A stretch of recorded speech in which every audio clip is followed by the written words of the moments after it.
Sister Angelica is a story about a young woman who is sent to live at a convent after she is disowned by her family because she has a baby out of wedlock. It's a story that explores all of the judgments and expectations that have been put on women throughout history, both by individuals like Angelica's family, as well as institutions like the Catholic Church.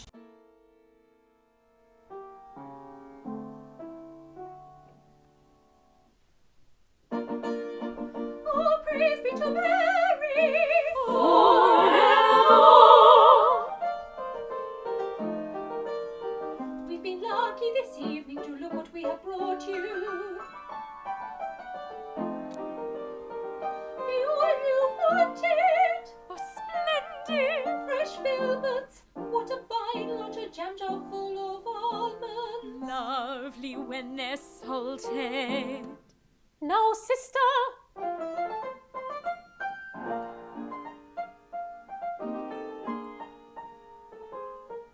Here's some flour and butter from the dairy. Here are some eggs and cheeses, fresh as the dew of morning. And a jar full of lentils, and then some milk, and that's all. We're lucky this evening, our orders are replenished. Now these will make you happy. A whole bunch of raspberries. Oh, sisters, won't you try them? Thank you. Thank you. Oh, I'm afraid to take one. Oh, I dare not. Oh, do take one. Thank you. This production was originally staged in 2018, a year that marked the centenary of some women gaining the right to vote in the UK for the first time, and that anniversary massively influenced my conceptualisation behind this piece. Sister Angelica is absolutely about women's rights, about the limitations and controls that society and religion impose on women's bodies and sexualities, and also the stigma that is attached to a woman who is deemed as fallen or disgraced. I chose to update the setting from Puccini's original to 1950s in rural Ireland, because although the struggles that Angelica faces could really be set at any point during history, they are especially reminiscent of the Magdalene laundries that were prevalent in Ireland in this period of history. Of course, the main theme in Sister Angelica is love, maternal love, sisterly love, familial devotion and religious love. And I hope that is what the audience take away from it. Your little sister, Anna Viola, is to be married. Married, my dear little Anna Viola, my little sister, oh, my dearest. Why, yes, just to think, 7 years have passed since I saw her.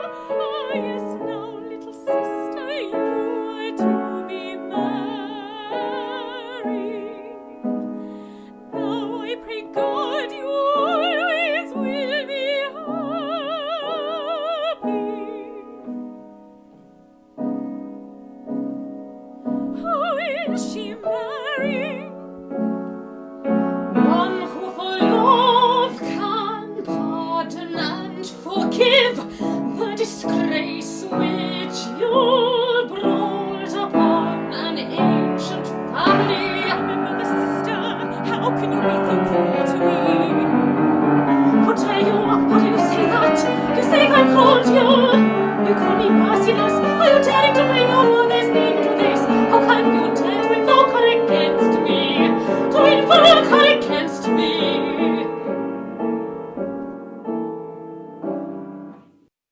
Puccini's music is some of the most beautiful written for opera singers, particularly for sopranos.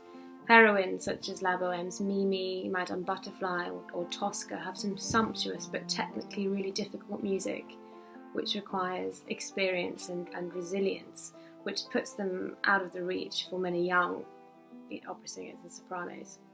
The wonderful thing about Sister Angelica is that although the music is sublime, the breadth and range of characters allows for young singers to take on many of the small roles that form the ensemble. The beautiful choral work that's integral to the score makes it really suitable for young voices, and particularly the production that Katie's put together. Having young singers really adds an extra unique something to the score and to the storyline, and it's such a privilege as a young singer to be able to take on such beautiful music.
Playing and MDing Puccini is a privilege and a joy. The music is complex, but it feels natural. It's very emotional music. So playing with a very small band of instrumentalists, Nick Planas on woodwind and Rosie Burchett on cello, does mean that we can communicate very directly with each other and respond to what the wonderful singers are doing on stage. And that's a great feeling when we can work together and move together to convey the storytelling and the emotion of this amazing composer. The best part about working on Sister Angelica for me has absolutely been the team behind it.